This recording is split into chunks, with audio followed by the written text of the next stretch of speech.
The BumbleKast is for entertainment purposes only. The host's comments and opinions, and those of their guests, are wholly their own and do not represent that of any other entity. Content is provided as is, with no guarantees of accuracy or timeliness.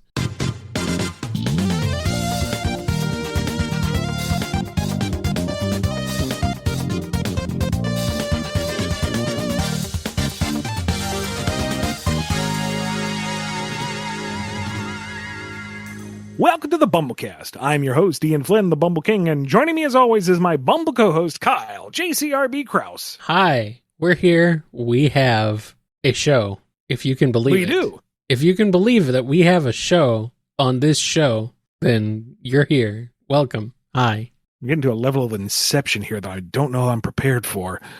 Yep.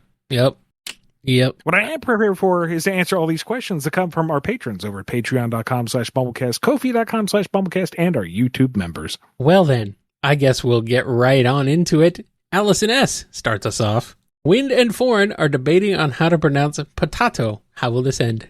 Bold of you to presume it will end. Now, this has been going on for years. Yeah. At some point, Wind heard potato and thought that was great. And Foreign says, well, that's one way to say it, but it's more traditionally said potato. She goes, you mean potato? Yes, but most say potato. And she's just doing it to piss him off. Of course. Except he figured that out years ago, and he refuses to give in. So now he's just arguing for the sake of the argument, to lead her on to see how long it will take to finally wear her down. Mm-hmm. And so now they just do it out of kind of habit. Right.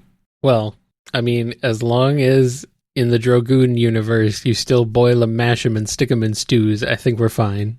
I think that's universal. Okay. Doesn't matter what series you're in, that's what you do with a potato. Okay, good. I'm glad.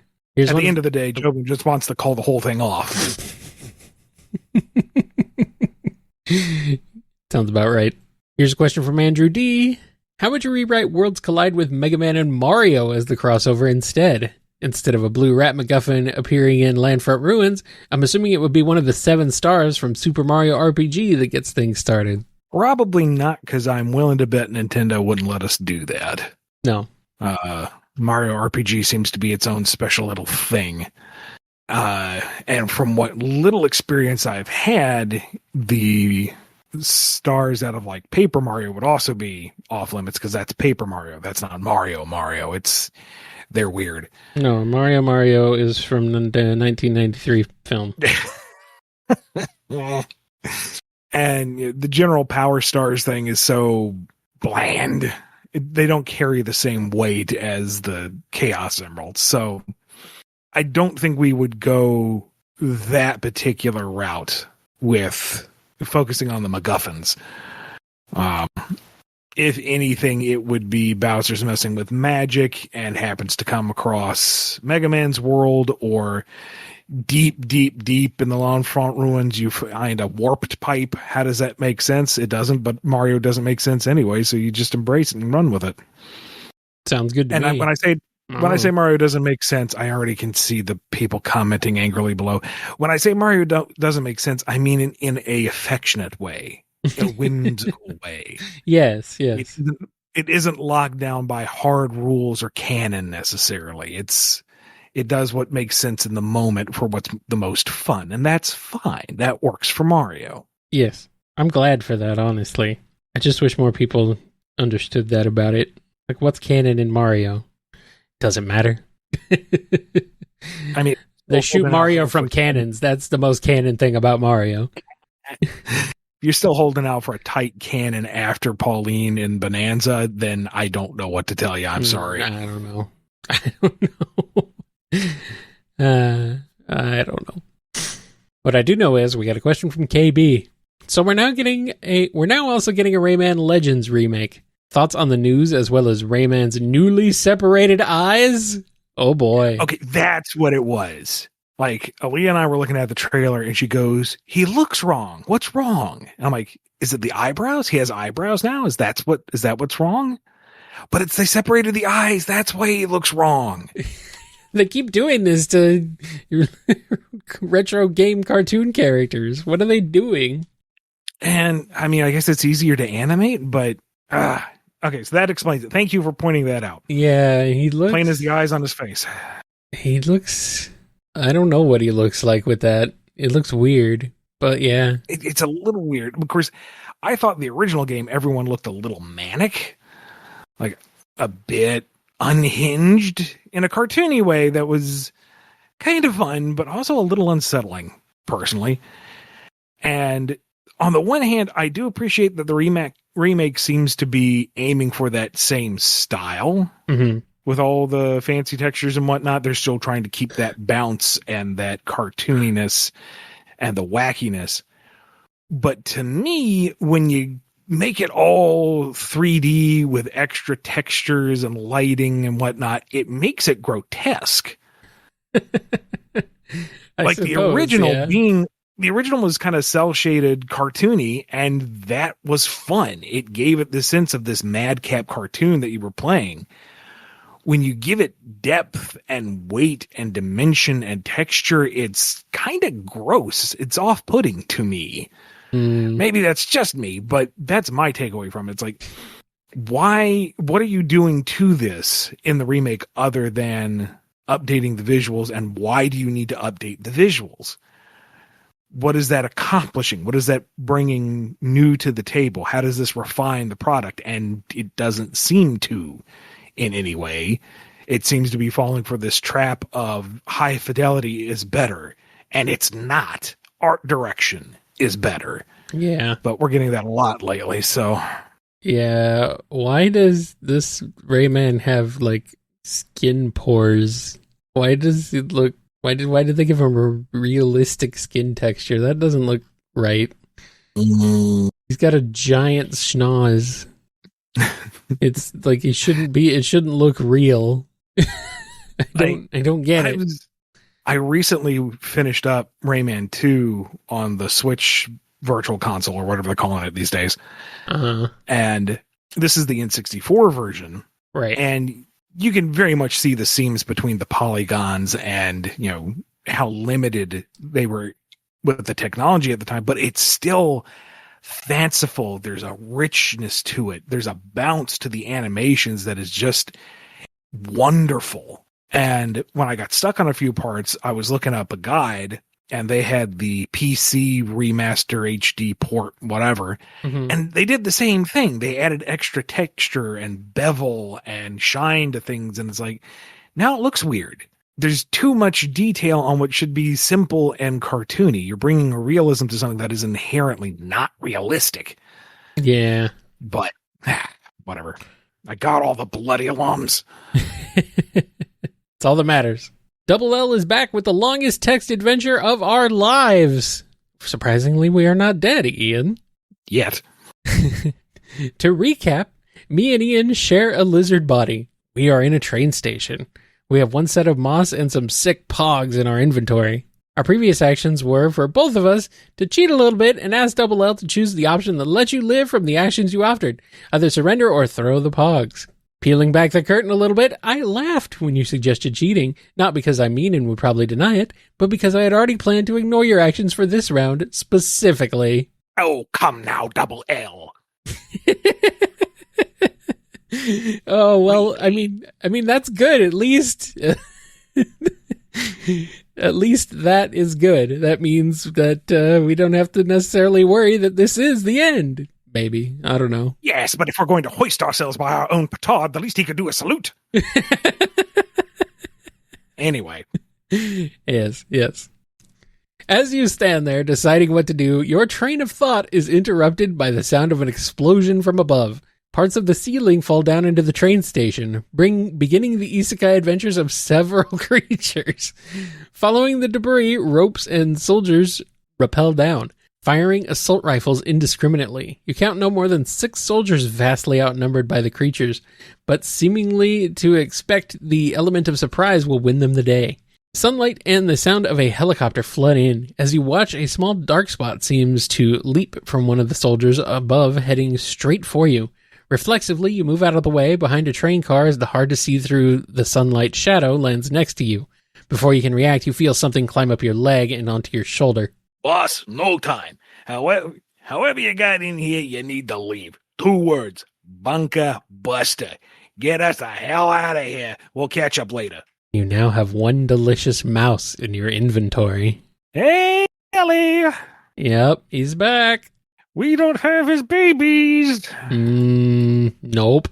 Well, deal with that when we come to it. Yeah. Right now, considering all of my proactive choices have led us into this dire scenario, I'm willing to follow Deli's directions and just book it. Yeah, back the way we came. Yeah, let's just listen to Deli. He should know what's up.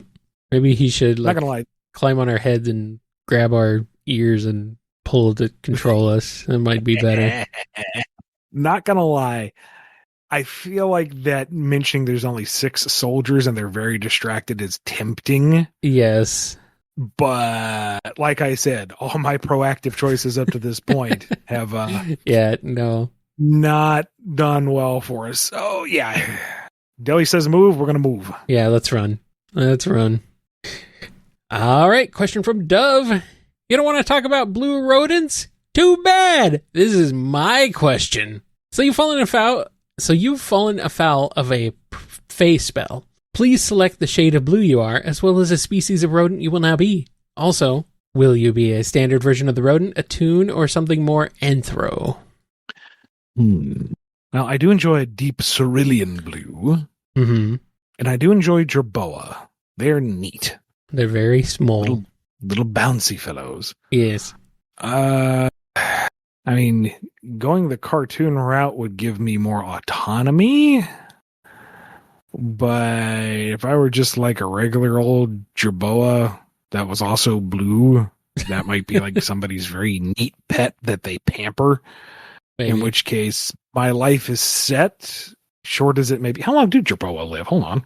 I don't know. Probably like 5 to 10 years.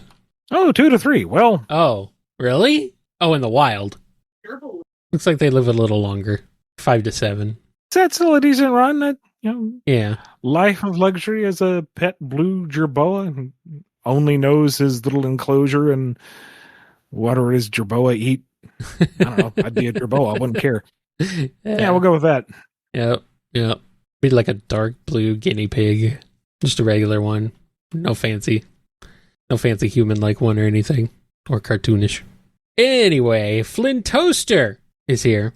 There's a book series based on the concept that technology exists that warns you of your death within the day you'll die. It's called the Deathcast.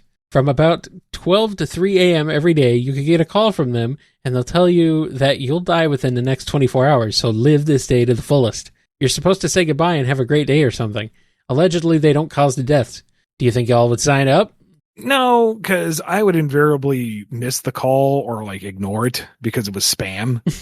And then the time runs out. I'm like, wait, what? And that would just be so bloody frustrating. Yeah, except you'd be dead, so you wouldn't be frustrated.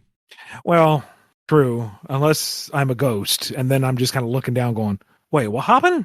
Aw, dang it. Hold on. How do I signal to somebody to check my call history? Did I miss that call? Dad! Blam it. All right. Yeah. Fine. Deathcast. Time to go haunt some people. Deathcast. That sounds like a horrible podcast. That or our Halloween gimmick. Welcome to the Deathcast.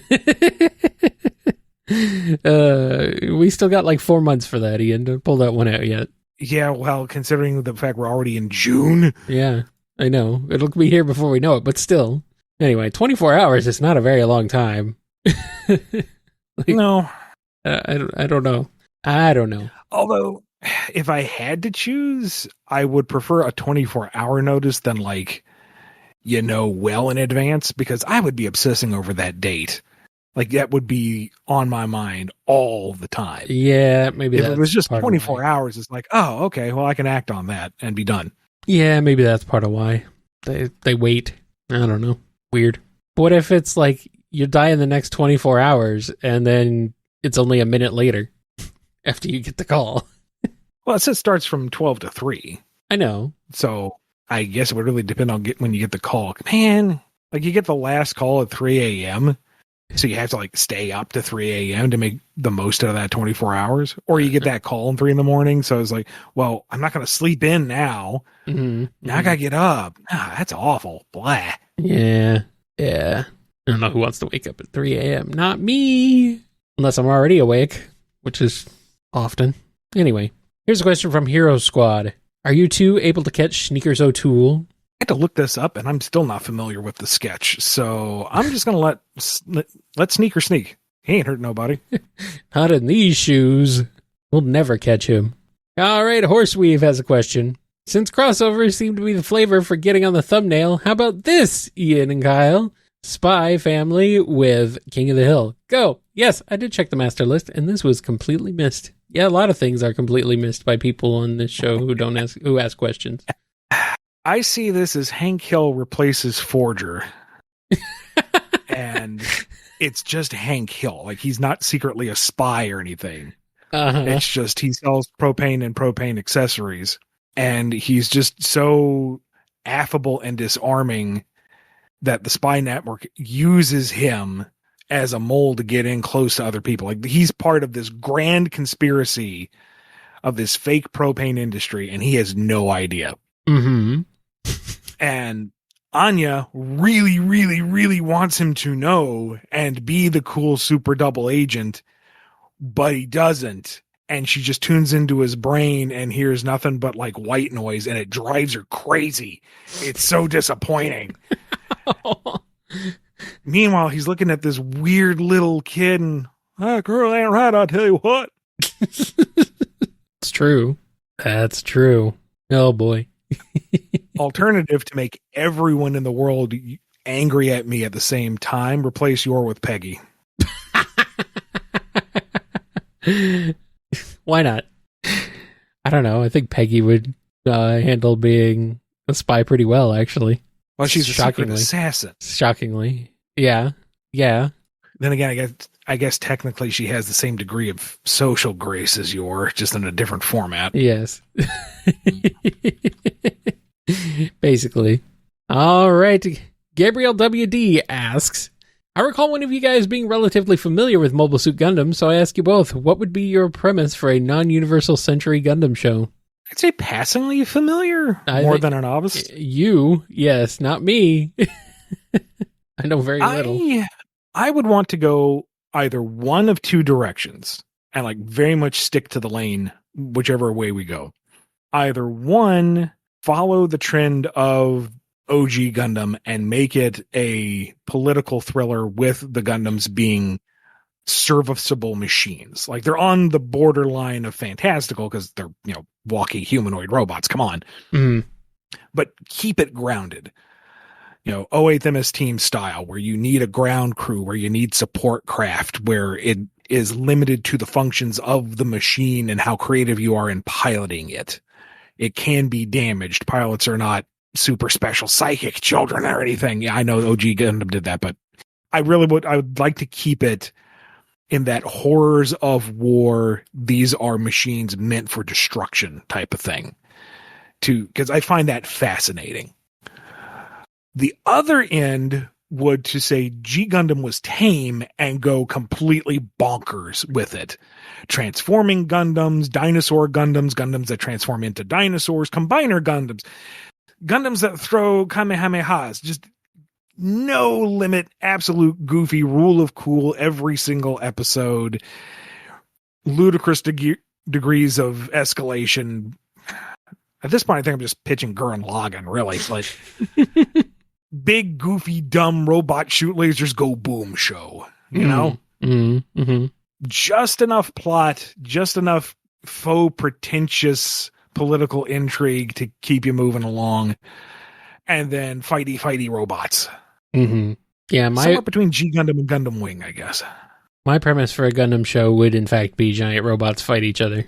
That's the whole thing. That's all I need. Or maybe keep the political intrigue, but it is completely straight-faced parody. Like, it's all nonsense. It's all word salad. It means nothing. There are no meaningful debates or progression, but everyone delivers it with such conviction that you think, oh, this is deep and thought provoking. And I'm sitting there at the computer going, this is slop. Anyway, be distracted by the shiny lights. And then it would have a massive fandom that lasts 100 million years. And they debate for at least 50 million of those what the certain things meant. Show up at all the anime panels going, were you referencing this particular philosophical debate when you had these two characters say such and such? And I just kind of think for a moment and go, what do you believe? And everyone just goes, oh. Laughing all the way to the bank. Oh, if only. If only. Anyway, we got a question from Jara. If Wonder Woman wound up in the world of Drogoon with her various artifacts and animal companions, how would she fare against the might of Galaxont? Pretty darn well. No one person can take on the entirety of Galaxont. That's what Wind is facing herself, and that's what she finds so frustrating. But Wonder Woman would have the skill and the savvy and the resources to not only make a decided mark, but also push the diplomatic side of things, and more importantly, rally people behind her. She would inspire hope that, hey, wait, maybe change is possible. She will protect us. We can do this. And from there, she could usher in change. If you're thinking she just flies around and punches spaceships out of the air, no, she can't do that alone. Oh, man. But I think she would be able to spearhead the movement that would change things. That sounds like her. That's just Tuesday for her, isn't it? Usually. Well, might as well be Wednesday to keep the W thing going on. True. We got a question from JR on Bow Wow Wow Wow Wow Wow Wow Wow. Question for Ian. You mentioned liking the visuals associated with the witches in Madoka Magica. So I'm curious which ones were your favorite. Feel free to describe rather than name, since Walpurgis might not be a common name in Canada. Walpurgis Nacht. There we go. There's a little stank at the end there. There's a little phlegm. Walpurgis Nacht. Das ist all good. I don't have a particular favorite. I just loved what they did with it in general. The way that it's like paper cutouts, the way that you have the symbolic imagery that is so removed that you have to think about what it means for a second, unless it is overt. And then you're going, this is worrisome. I'm picking up what they're putting down. What does this mean? And how is this menacing? And the way they were able to capture that cute, bubbly style and then make it feel visceral and grounded, but didn't feel like it was betraying the original direction. It just felt like you had shifted the tone. And then again, when you get into the witch's domain and everything is just psychedelic nonsense. I shouldn't say nonsense because it was all very purposeful. That's what gets me about it. Is it's so weird and it's so interpretive, but it feels like it is very meticulously crafted. It doesn't feel like it's random elements thrown out there just to be kooky and unsettling. It feels very precisely orchestrated, and that's why I enjoy it so much. If you have not seen the original series, it is not an easy watch, but I would still highly recommend it. It is definitely an impactful show. I don't know about any of the sequel stuff or the continuations. I heard that's kind of a mixed bag, but the original pass, really solid. Highly recommend. Nice. And here's a comment from Joe Example. I don't know what they're talking about here, but they say, good luck with the integration. Yeah, I thought I was missing a meme here. All I could find was jargon about psychedelics. I don't know, but thank you. I have no idea what's going on here. Thank you. Thank you for your Ko-fi, Joe. Don't know what do you mean by this, but Joe is wishing us good luck, and I will take those good vibes. Good luck storming the castle. And our last question before we take a break is from Quishpin. Have you ever heard of vulture bees? They make their honey from rotting meat. What would it take for you two to eat a tablespoon of meat honey on the live stream? Yes, I have seen this. The hives are absolutely nightmarish. They look like something out of Resident Evil. Nice. It's super cool. I mean, the bees themselves don't look particularly different. I think they have a slightly reddish hue to them, but they just look like bees. But the hives, Kyle, the hives. Uh-huh. Oh, it's it's Lovecraftian, quite literally. It's gross, but it's fascinating. And I've heard that it is technically edible, but generally folks complain of stomach pains after eating it. Everything's edible once. Fair. I cannot refute that. But some people swear by the carrion honey. Other people say that it just does not sit well with them because of, I don't know, the high protein content. But I'm not a big fan of honey in general. Okay. How and why do we get along? You hate so many delicious foods. We complement each other. Yin and yang. I guess. Honey and no honey. Apparently. More for me, I guess. And the meat honey, not particularly appealing, but I can be bought. So a large enough sum of money or a large enough charitable donation. And sure, I'd eat what was it? Meat honey. Tablespoon? That's tablespoon. Yeah. I'm being told I'm being told in the chat that it will make you hallucinate and die. I don't know if that's come up in your research for it. No, I've never heard that. Yeah. Being warned, do not eat that. I mean, I'd do it for a super chat. How much a super chat, Kyle? Yes. People have sent $1 super chats. Come on. Yeah. Oh. I don't know. I'd have to look. Maybe I'd look more into it before I decide, but whatever. I would, do your research on the chili con honey thing before you commit to it. Okay, fine. Whatever. Anyway, on that potentially horrifying note, we're going to take a quick break and come back with more on the BumbleKast. Don't eat the zombies.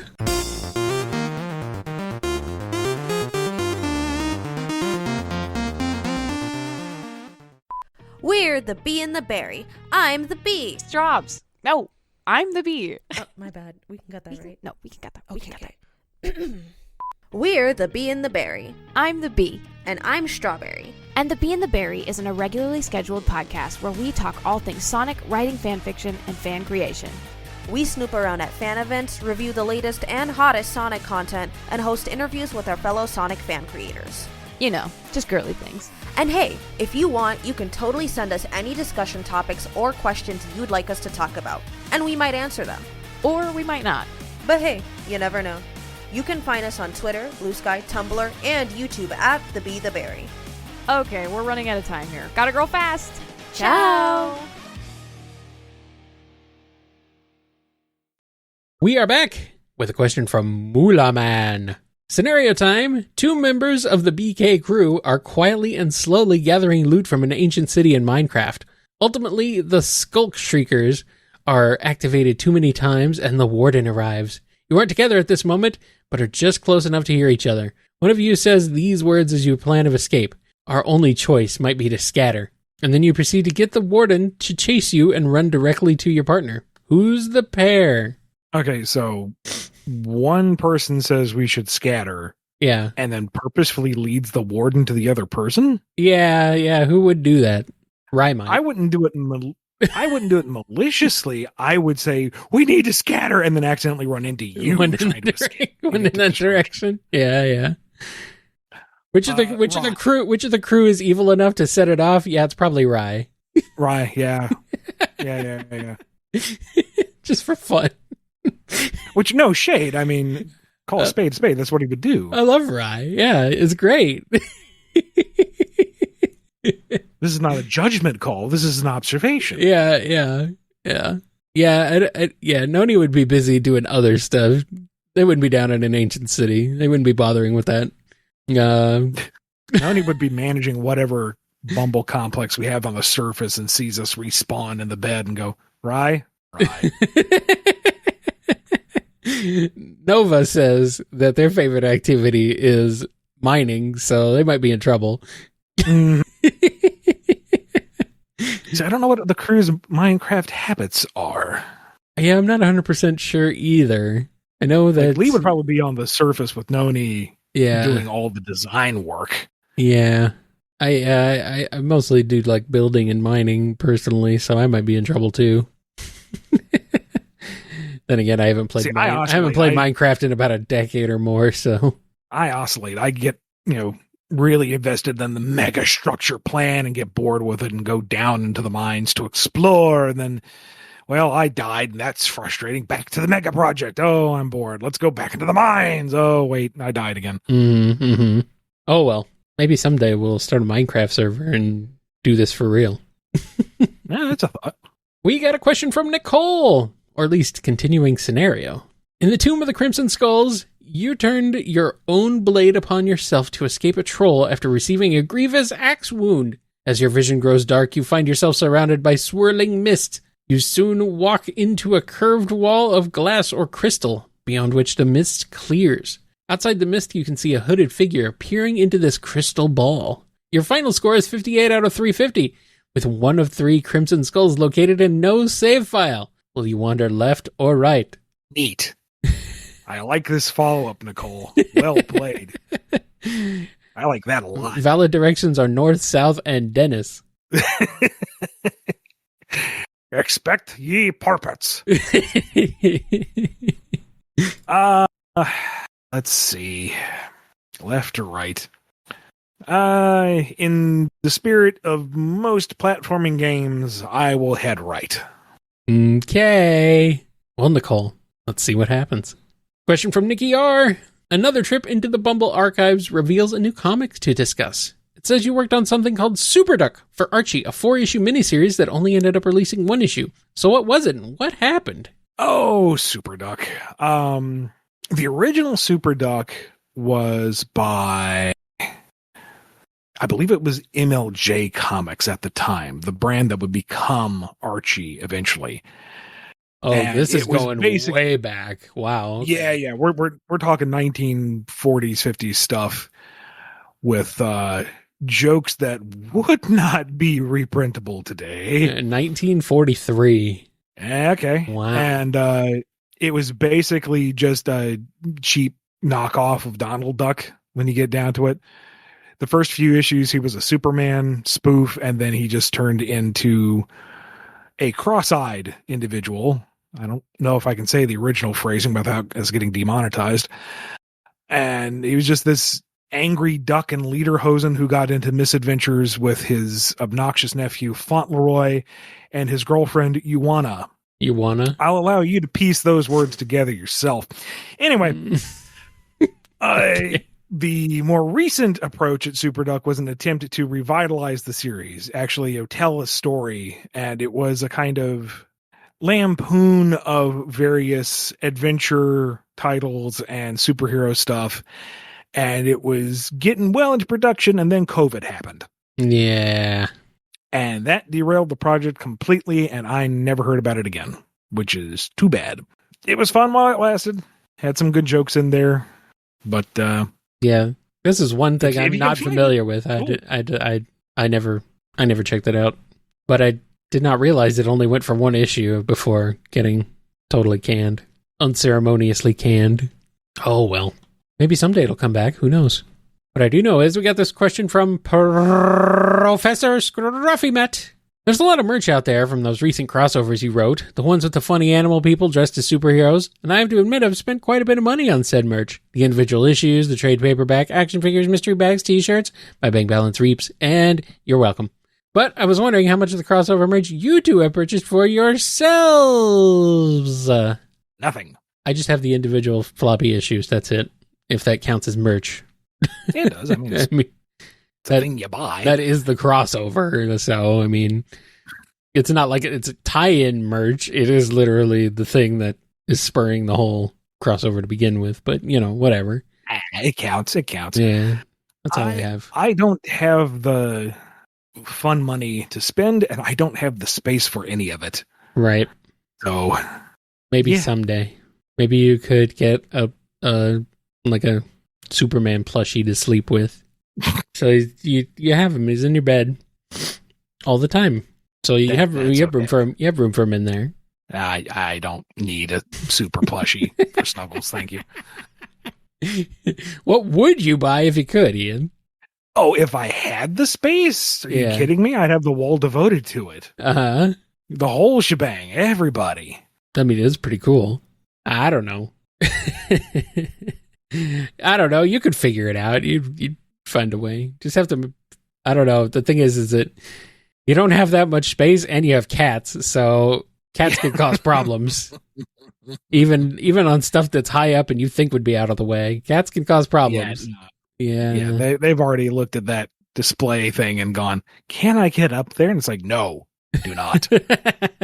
I wouldn't go like full crazy merch hunting, like get all the school binders and kids apparel and whatever they're plastering these characters on. But I would like to have the full figure collection. That'd be neat. Mm-hmm. But I have collectibles that are in storage because I have nowhere to put them. Right. I don't need to add to the hoarding problem. You don't need any more. Yeah. Thank heavens they stopped really making amiibos I'm interested in because we don't have room for those either. Yeah, basically. Anyway, here's one from Puppy. If Fireman and Electman got married, what would their married life be like? Pretty hot as long as they keep that spark between them. Got him. Is that it? I mean, they probably want a real answer, not just a joke. But can a real answer really top the joke? No. Can it? No. Really? No, I should cut this whole part out and just leave it at the joke. Honestly, the two characters seem to be some of the more stable and rational minded out of the Robot Masters. Weird. They're both devoted to their work and they, appreciate someone who takes things seriously with a level head. Fireman seems a little more relaxed. Electman seems a little more conscientious. That's an odd couple dynamic that can work. They'd be fine. Yeah. All right, Sam Cybercat has one. Can you guys help me come up with a convincing argument to help my cat understand that she was just fed 20 minutes ago and does not require more food at this time? You figure it out. You come tell me, all right? No. Okay, so Molly Kata has funky joints. She was a rescue. We don't know what her situation was, whether it was malnutrition or something at birth or whatever, but her joints are a little funny. And the vet wanted to preemptively get her on supplements to make sure that she ages gracefully. Right. Getting her to take said supplement, she's not one to take a liquid one through a stopper, and I will not give her a pill. You cannot make me. I value my limbs. I like my blood inside my body. So what we figured out was there's these treat tubes that are virtually water that's flavored. Just goo. Okay. And we pop open the pill and sprinkle the contents into the goo and stir it up, and she eats it so voraciously she doesn't realize there's anything in there. And Nebo sees a treat being given out and he's like, why do I not also get treats? So they get treats at the same time. And that's fine, Yeah. I prepare 2 plates, I set them down, they go and they're polished clean. The dishwasher doesn't make them sparkle that much. That all is fine, but they get the treat at 8 p.m. At 5 p.m., they start bugging they you? begin asking me when is treat time. Uh-huh. If I go into the kitchen at any point of the day to clean, to cook, to pass by the kitchen, suddenly they're there. Hi, is it treat time? Nya, nya, nya, nya, nya, nya, nya. Wind between your ankles, get underneath your feet, be angry that you stepped on them, bite your feet. It's funny because you're practically always in your kitchen, no matter where you are in your house. Fair. But I cannot convince them. Also, they get breakfast when I get up in the morning, which is a reasonably regular hour. About an hour beforehand, here comes Meebo standing on my chest, licking my nose. Hi, you awake yet? No, buddy, it's not breakfast time yet. Are you sure? I'm going to roll on you. Aren't I cute? Yes, very cute. Can you feed me because I'm cute? No. I'm going to bite your toes. Good. Oh, my God. Oh. So no, Sam, I do not have a convincing argument. No one in the world has a convincing argument. Cats live by their own rules. Your toes are now his treat. Num, num, num, num, num.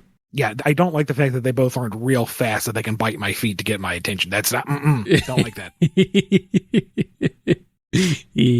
All right, question from Scurvy Pyrodog. Ian, I've noticed there's one question that I don't see people really asking you, but it is a very important one. How are you feeling? You doing good? Me and others want you to be happy. And I do appreciate that. How many others? Not many. I don't care. It is a nice sentiment. It could be 2. That's still a lot. I like that. That's fine. I'm being told there's like at least 5.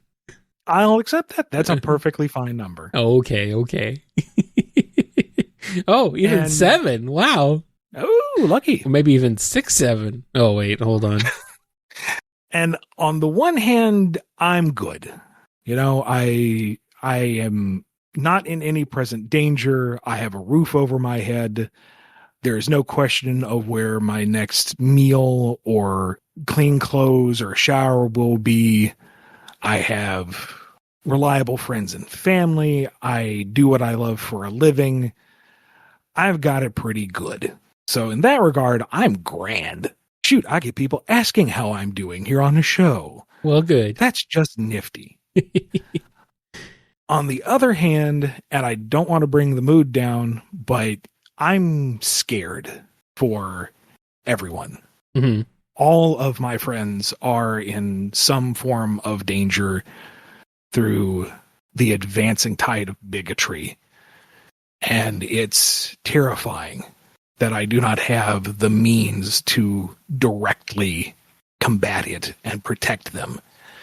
And it keeps me up at night, and it constantly weighs on my mind. And I relish this show because I like to think that for 30 minutes to an hour of a day, you can listen to us be a bunch of goofballs and put that baggage to the side. Because I know all of you have the same, if not more. Yep. So I do what I can to be upbeat and positive because you need that little distraction. You need that break. And if I can provide that, if we can provide that, I don't want to take all the credit here. If we can provide that for just a few minutes, a week, a day, however, like if you listen to this in increments throughout the week, I don't blame it. That works. That's fine. Whatever suits you. Yep. But it's what little I can do to bail against the tide. And I know it will get better. All things do in time. What rides on my mind is who's going to be with us when we get there. And it worries me a lot. Yeah. Yep. So I really do mean it when I say be good to yourselves, be good to each other. I wish that for all of you. I wish I could do more. And I'm with you there. But all we can do is do our best to help people and pull through it and, fight back as we can. Just got to keep going. Here's one from Soccer Cot. Ian Flynn is the head writer of a new sitcom called The Henry Hawk and Chicken Boo Show. How would you handle it? Well, right now, the emotional whiplash is going to throw my neck out. Because this is hilarious. The entire premise is Henry lives with Chicken Boo and does not realize he's a giant chicken. Henry is talking about how much he wants to eat chicken, how the one thing that drives him through life is the desire to consume chicken. And Chicken Boo's like, Mm-hmm. New outfit every day, new identity. Henry never picks up on it. No. He can smell chicken in the apartment somewhere. Somebody must be cooking it. Somebody's got like pet chickens driving him crazy. He's going to find that chicken. Don't you think, Mr. Boo? Chicken Boo's smoking. Chicken. Sounds good. And just when the formula starts to get stale, Henry figures it out. Chicken Boo has to go on the run, but he comes back in a different disguise and Henry doesn't see through it. But his disguise is still Chicken Boo. All right. Strawberry is here. Glad you enjoyed the last track I sent you. This one is a little different. Killing Time by pop duo Magdalena Bay. It's from their concept album Imaginal Disc, which as a whole is really good, but this is one of the tracks I personally enjoy. Feel free to share your thoughts and whether you prefer it to Presumably Dead Arm. Presumably Dead Arm is what we heard last time. Was the last time, yeah. I don't remember that one as much, but I feel like that was more experimental, or not as musically acclaimed. I don't know. Yeah. Well, I don't I'm my remember. butt now. I don't remember exactly. I think you were more into that one lyrically, I think. This one I dug. Yeah. It was neat. The switch to the dissonance stuff about halfway through was kind of odd, but it wasn't totally off-putting. But it was a neat listen. See, ironically, that's my favorite part of the song. When it becomes this relentless march of time feeling. That's what I got from it. Was like, all right, this is like, it's you're on this ride whether you like it or not. So, but all I can really say is that the 70s are more back than I thought. It's like, oh, okay, this is where we're going now. All right, I dig it. It's like, okay, I'm getting some serious 70s vibes here. The guitar solo and the intense distorted droning vocals toward the end was the best part, though. That's the back half. It's like, okay, now we're getting somewhere. It's great stuff. Thanks, Strawbz. All right, Tetsuya the Wise asks, with the finales to The Boys, Stranger Things, Chainsaw Man, and The Amazing Digital Circus, it seems like good endings, or endings that people like, are becoming rarer and rarer these days. That led me to this question. Do you think a bad ending is enough to ruin a good piece of art? Could a good ending save a bad experience? It's definitely a nuanced topic. I think the poster child for that is Game of Thrones. Yeah. Like, that was the unparalleled king of media, and then the last season came out and everyone was like, you know what? Never mind. I think before that it was Lost. Yeah. Which, in its own way, was lost. Yeah. Personally, I think a bad ending shouldn't ruin the entire experience. You should be able to enjoy what was there by its own merits, but it certainly casts a pall over it all because you know where it's going. You know what the sum of the parts will be and whether or not it's actually satisfying, which is disappointing, but there's also the consideration that it is the complete work. You know, I think you can still appreciate something for its stellar beginning or its particular characterizations or the style of it. And I think it's also important to be able to enjoy something warts and all. It doesn't have to be a flawless piece. Like Game of Thrones again, fantastic beginning. Generally a very solid interpretation or reimagining of the source material in some places. Just because they dropped the ball at the end doesn't change how impactful it was at the get-go. So I think there is a fixation on these finished visions having to be exactly as you want them start to finish, these perfect things, and that doesn't exist outside of Full Metal Alchemist. There is everything has its faults, its shortcomings, things that don't age well with time, and that's fine. I think a more interesting scenario would be where the journey is kind of hit or miss, but then the finale really wraps it up. Yeah. So that you can look back and go, oh, that's what they were doing. Or why couldn't they do that from the get-go? I can't think of an example of that off the top of my head. Me neither. That would be neat to see. Something that starts off kind of janky, but really comes together at the end. Yeah. But again, I can't think of anything either. You're right in that it's a nuanced topic, but in a broad, generalized sense, I think we've all become too fixated on the whole thing must be perfect when that cannot be achieved. I think we've become fixated on the ending being as satisfying as the rest of the show when that's not necessarily always possible. Like there's something about like inherently about an ending where it's like, well, now it's over. And that's disappointing in and of itself. Yeah. It's like just that. It's already like it's over. It's like, well, that sucks. It's sure it's a good ending, but it sucks that it's over. So there's that feeling. But right. Also, this isn't to say that those aren't without or shouldn't be critiqued. Right. Obviously. Mm-hmm. Like if it misses out on its themes or fails to deliver on what it was building up or what have you, that's all valid. And, you can critique it or just not like what the final decision was. That's all fine. But at the same time, I feel like it's unnecessary to critique the entire body of work based on just the ending. Like, take it for its merits on a whole. Yeah. Yeah, I agree. There are certainly some times where an ending can ruin something that was otherwise great, though, but can't think of an example of that, but I know they're out there.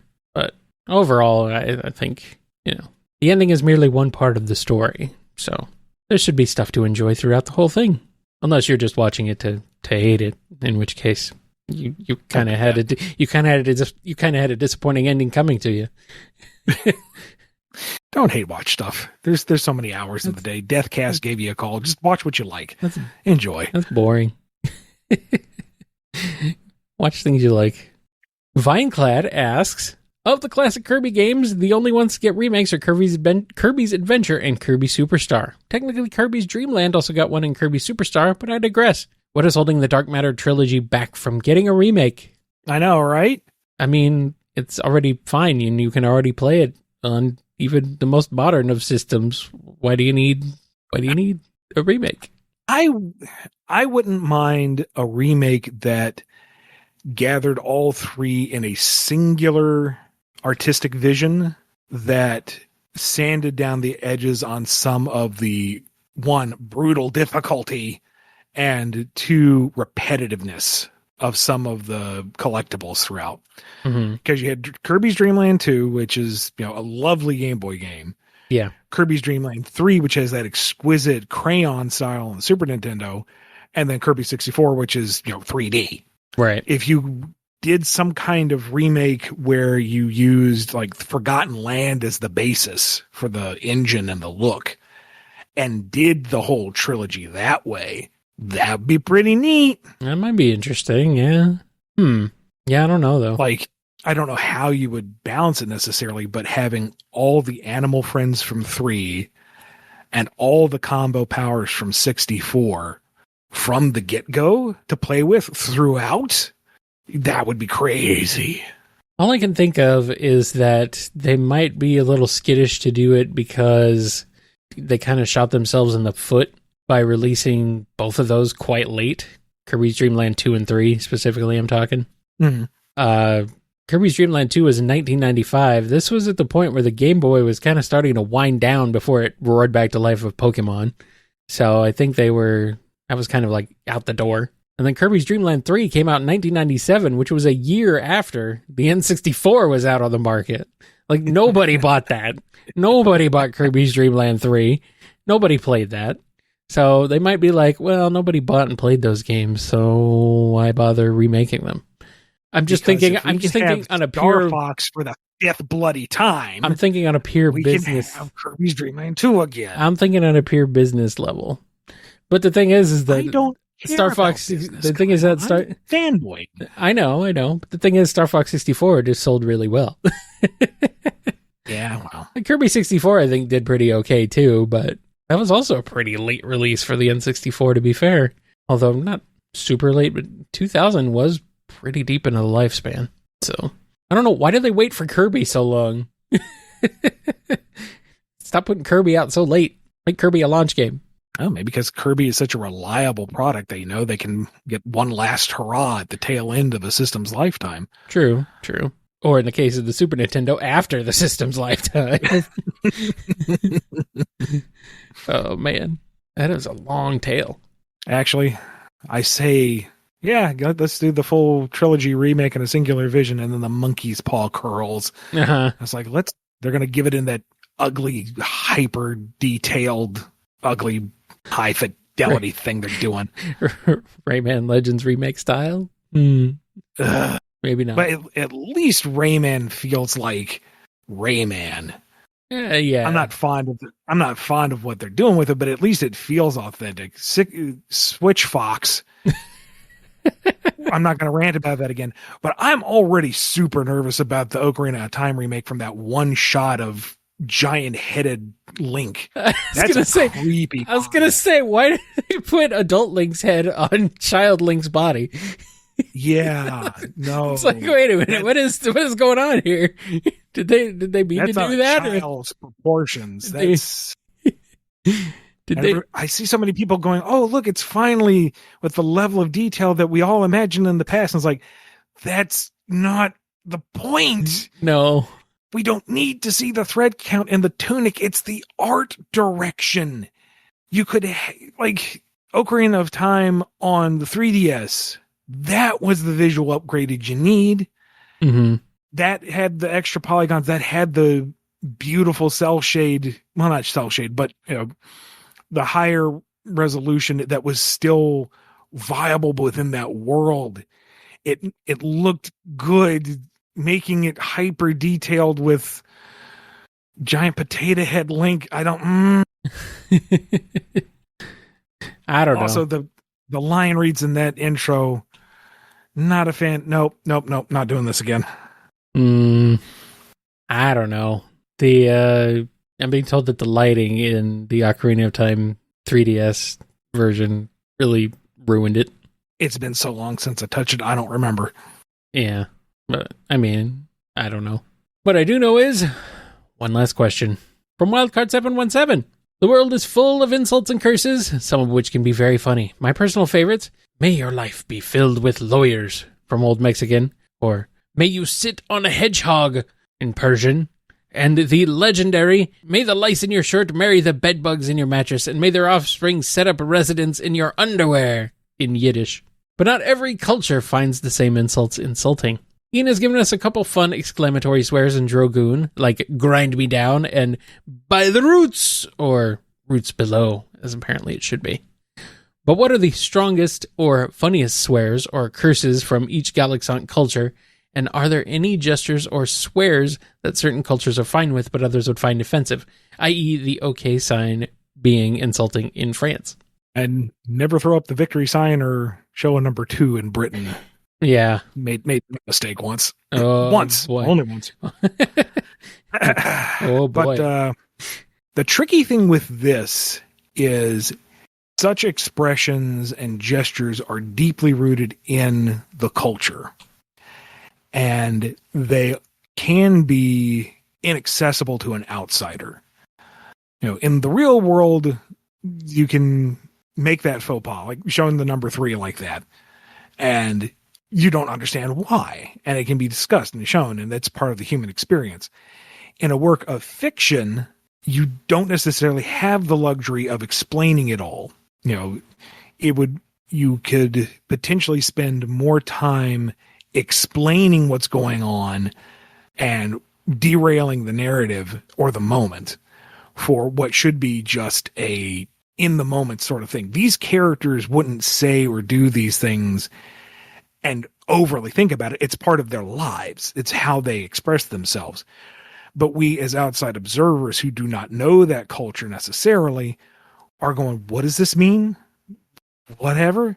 So when writing those particular lines for Foreign and Jobun, there was a lot of revision and back and forth on, does this sound natural? Like, if you are reading that panel, do you understand what's being said? What, not the words, but the implication. You see, Jobun is a rock creature. He is obviously distressed, irate, and he says, grind me down. You don't necessarily understand the full meta context for that expression, but you can put 2 and 2 together. He is a rock man. He's talking about being ground down. You grind rocks down. He's not happy about it. He's clearly saying something not polite. Foreign is a little more departed from, because you don't necessarily know that he's an Ajay. You don't know that Ajay live in the trees, but when he looks distressed and he is saying roots below, you get it, at least that he's saying something unhappy. Mm-hmm. It also needs to be punchy. The longer you make an expression, like what you said in your question here, that's all translated directly. I'm sure that the Yiddish expression sounds way better than actual Yiddish. Yeah. I'd love to actually do that. But if you're reading something, it needs to be punchy. It needs to come across quickly. So I honestly haven't devoted a ton of thought into it because the application is very limited. It is something that I have to be very conscious about. I do want to think about those sort of things. I want this world to feel lived in. I want it to feel natural. So there will be local expressions. There will be curses. There will be stuff like that. But it needs to sound natural and it needs to come across clearly to the reader. And that's very, very difficult to do. Ali and I were reviewing the script for book 2, and there was one expression in there, and she goes, "What does this mean?" Like, it took her out of the moment. It did not register what was being expressed. And I was kind of on the fence on it myself. It's like, is this world building or is this distracting? And it was distracting ultimately, so cut it out and put it in something more accessible. Mm-hmm. All that being said, one idea I've been toying with is possibly the Age. I might reassign it to somebody else. But basically, you hold out your index finger and you pinch the first knuckle between your thumb and your middle finger, so just that one extension is pointing out. And you just kind of wave that in somebody's face. And I think visually, if portrayed correctly, you'd understand what that means. Right. I don't think there's any culture in the world that makes such a rude expression, but I think if it's in the right context, you'd understand what's happening. Yeah, probably. All that's a long-winded way of saying I don't have a dedicated list for this sort of thing yet, but it is something that I consider, but it's something that has to be weighed carefully, because it's fun to just theory craft and world build and whatnot. But if it's being made for an audience, you have to make sure that they're in on the joke too. Right. This has to be something that sounds natural to them, that they can understand. And again, they don't need to know the full breadth of it, but they do need to understand what it means so that it doesn't throw them out of the moment. Yeah. So is Wynn gonna scream, "Go Drogoon yourself," ever? No, but she may look you dead in the eye and say, "Potato." And it all comes back full circle. Good night, everybody. Thank you, everyone who supports the show with their questions over at patreon.com/BumbleKast, Ko-fi.com/BumbleKast, or by being a YouTube member. Be good to yourselves. Be good to each other. And we will see you next time on this Drogoon and BumbleKast.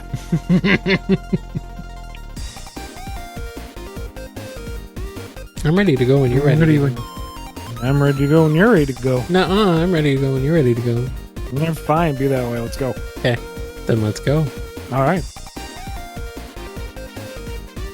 And now time to go back to sleep.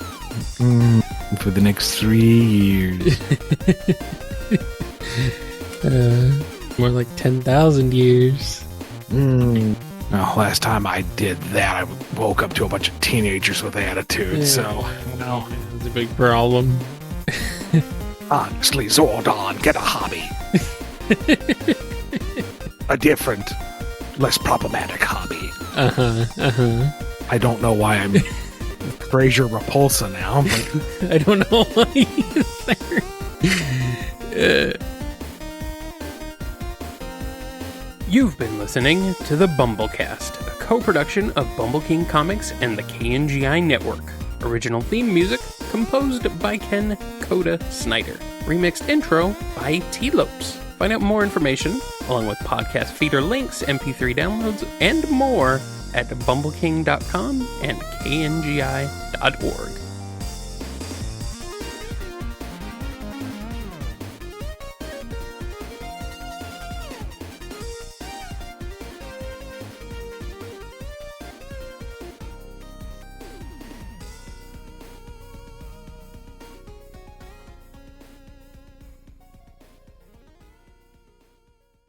But apparently, you left Lee to turn off the alarm for you.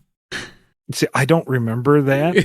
So that indicates just how sleepy I am. So the alarm went off and you didn't do anything about it. I don't remember hearing it. Wow. Maybe you were asleep. You just thought you weren't. Maybe you did go back to sleep. I might even awake now. You might be dreaming. This might all be a dream. Oh, man.